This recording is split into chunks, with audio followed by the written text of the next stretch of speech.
Hey lovely booktubers, welcome or welcome back to my channel, Raina Read Stuff. I'm Debs. Got some new earrings the husband bought. You can't see them. They're bookshelves. How cool is that? Anyway, it's Sunday. It's time for my weekly reading wrap up. And this week, quite a few of the things I've read have been for World War November, which is looking at World War One. I've got a variety actually. I've got a couple of memoirs. I've got a children's book. I've got one non-fiction book and poetry. So let's start with the non-fiction book. Obviously, the non-fiction book ticks the box for Non-Fiction November and also ticks the box for Historathon Q4, which is looking at history from 1820 to the present day. So, the Air VCs. This is by Peter Cooksley, and it lists in order of them being awarded the first Victoria Crosses for pilots. And one of the reasons I wanted to read this book is this chap. That's not very good, is it? It's this chap here. His name's Albert Ball. He's from Nottingham. He is credited with over 45 kills, so shooting down enemy planes and or balloons. And he is one of the many in this book to have been awarded the Victoria Cross posthumously. I didn't count how many people there were actually in here. There's a fair few, but reading it, I was struck by the number that were given posthumously. And most of these guys were very young. Albert was only 21 when he was killed. Quite an incredible character, actually. He joined the army, was almost immediately promoted to sergeant. He'd got a commission by the time he was 18, so he was obviously a natural leader. But the exploits of some of these guys are really quite incredible, and they are from all over the place, from Canada, from Australia, from the UK. It wasn't an easy read. It was quite stodgy. I didn't whip through it, but it was one of those books that I had to keep coming back to.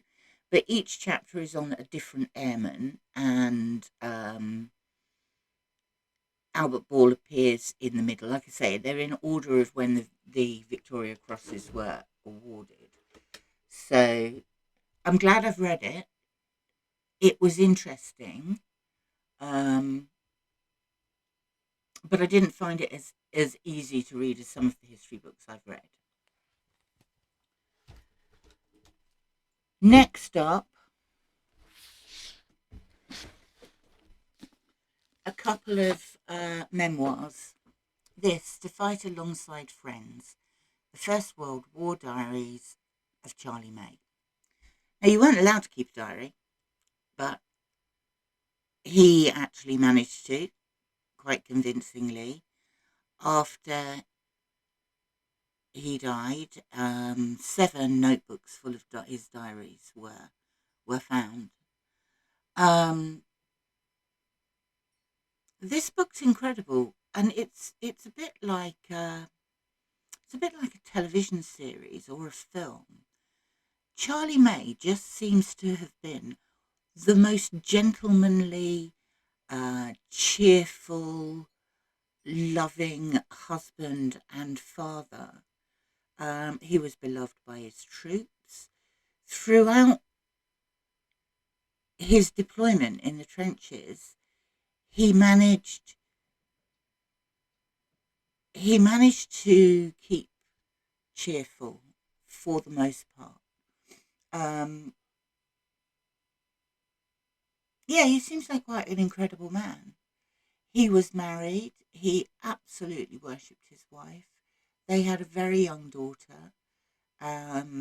She was, well, she wouldn't have remembered her father. He was killed at it. He was killed before the end of the war. But it comes across as very sincere, and he just comes across as a really nice man. And he was only in his late 20s, 27, when he died. He was actually born in New Zealand, but he was British. He was brought up over here. It was so sad. It's so sad because you know at the end it's not going to come out well for him. Now, the other memoir, finally finished it, Testament of Youth, Vera Brittain. I mean, this is an absolute classic. And I know that she has been criticised for being cynical, but I think I'd be cynical in her situation. At the beginning of the war, she'd just gone up to Oxford, or was just about to go up to Oxford, and she was expecting her boyfriend to go with her and her brother to go with her and a couple of other close friends of theirs. And one by one, they all died. After a year at Oxford, she gave up she came down, she took a break. She came down, she trained to be a nurse. And she went first of all, she worked in the UK. She was from Buxton, and she worked near Buxton for a while. Then she went to London. When she was posted abroad, she went first to Malta, and then she ended up in France behind the trenches.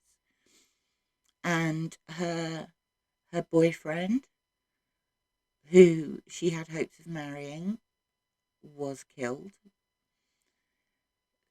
Two of their friends, Victor and Jeff, were killed. And then finally her brother was killed. So if she was slightly embittered by what she saw as an unnecessary war and the unnecessary killings, then you can't really be surprised by that, can you? It's a book, I think, that everybody should read at some point. But again, sad. And then we get sad again with Book of First World War Poetry. And you've got the obvious candidates in here. You've got Siegfried Sassoon and Wilfred Owen and Robert Graves, Rupert Brooke. But then you've got people like Thomas Hardy and D.H. Lawrence. And you've also got poems translated from French, German, Russian, Italian, Hebrew. It's a good anthology, this Penguin book. It was published in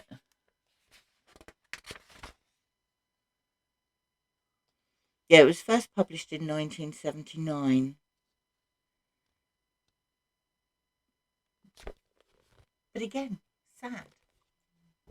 Now, the final book I read for World War November was this. I'm a big fan of Michael Morpurgo, children's author, former children's laureate. This is An Eagle in the Snow. And this starts actually in 1940 after the bombing of Coventry, and a boy and his mum have had their house has been completely demolished, and they're heading down to Cornwall to stay with the mum's sister. And they're on this train, and a German plane comes over, and the train is close to a tunnel, so it pulls into this tunnel and stays there for ages while this plane is circling. And there's an old man in the carriage, an older man in the carriage with the mum and the little boy. And he tells them a story about the First World War.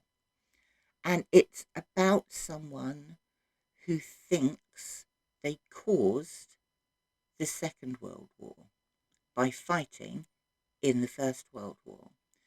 And the story is about a soldier who was fighting in the trenches, and just as the war is coming to a close, he and some of his fellow British soldiers capture some Germans.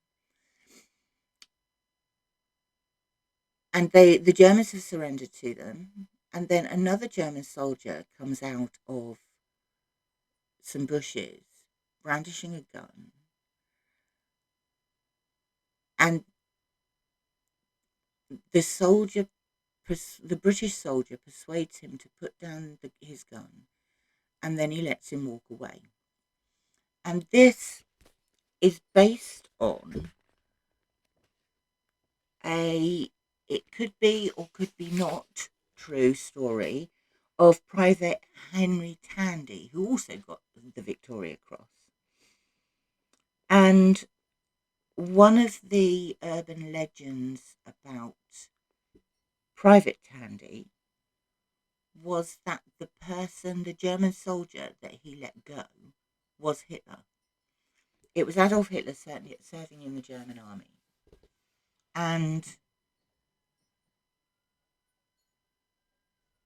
Tandy was convinced, in this book, the person who is not called Henry Tandy, but is based on Henry Tandy, is absolutely convinced that if he'd shot him, then the Second World War would never have happened.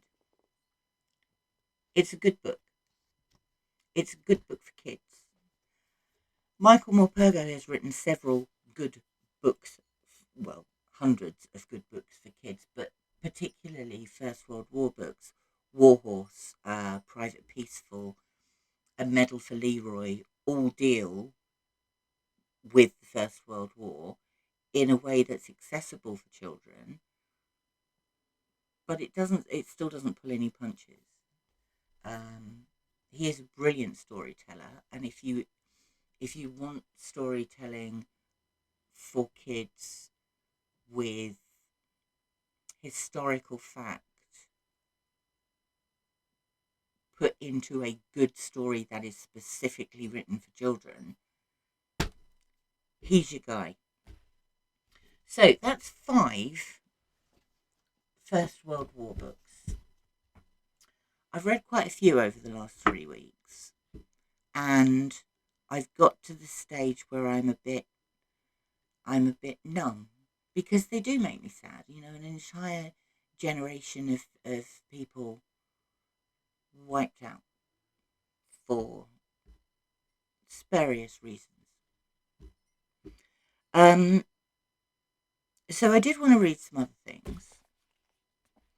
I picked these books here. I've said before many times that many of them were given to me by an elderly friend who has since died. I picked this one out the other day, thinking, what the hell's that? Hans Koenigsberger, who later reduced his name to Hans Koenig. This is A Walk with Love and Death.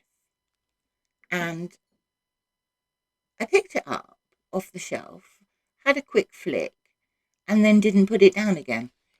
I loved it. Absolutely loved it. It's set in France in, let me get the date, 1358, and it's after the French have had a couple of plague years. And the peasants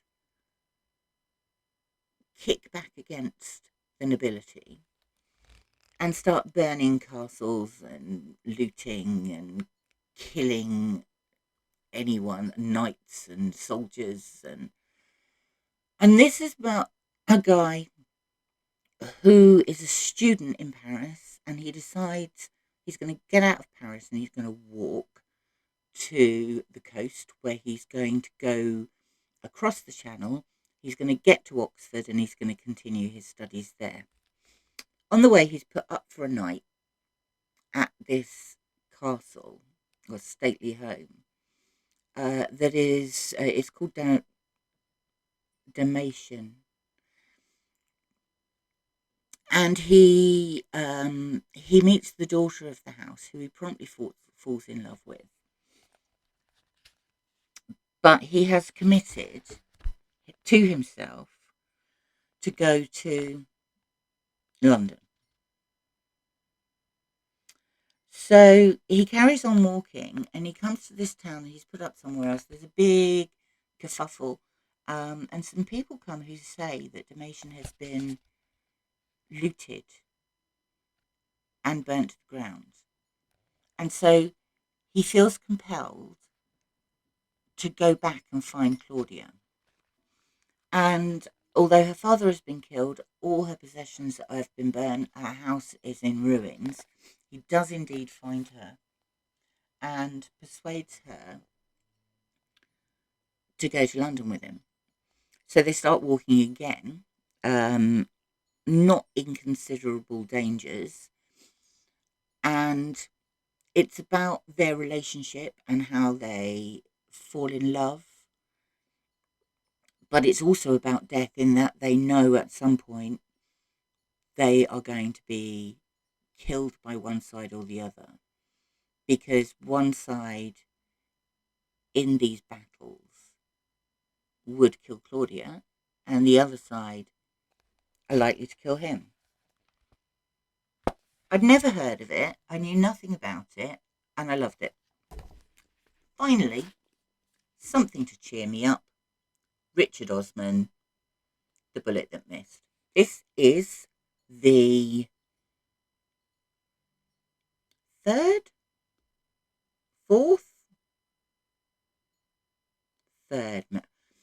Thursday Murder Club.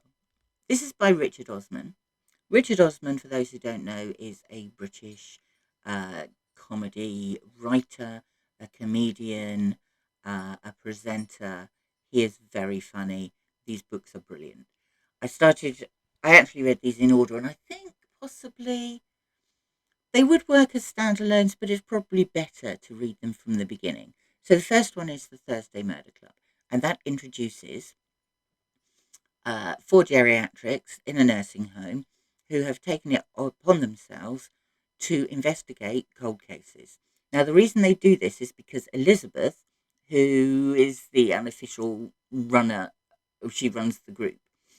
Her friend Penny was a police officer, and Penny used to like looking at the cold cases, and then she died.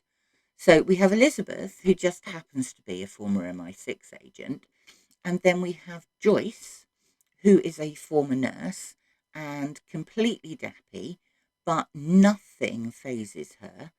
And we have Ron, who was in a previous younger life a trade union activist, very vocal and very campaigning.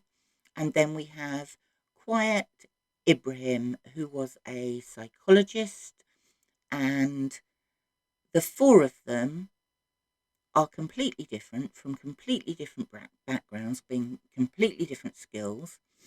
They managed to befriend 2 officers in the local police force. They have a wealth of contacts between them, and they solve murders. And these books are I suppose you could describe them as cosy mysteries. The murders, the mysteries are clever. The plot is clever, but the books are really funny, and they are. I just love them, and to lift the mood out after 3 weeks of reading First World War stuff was great.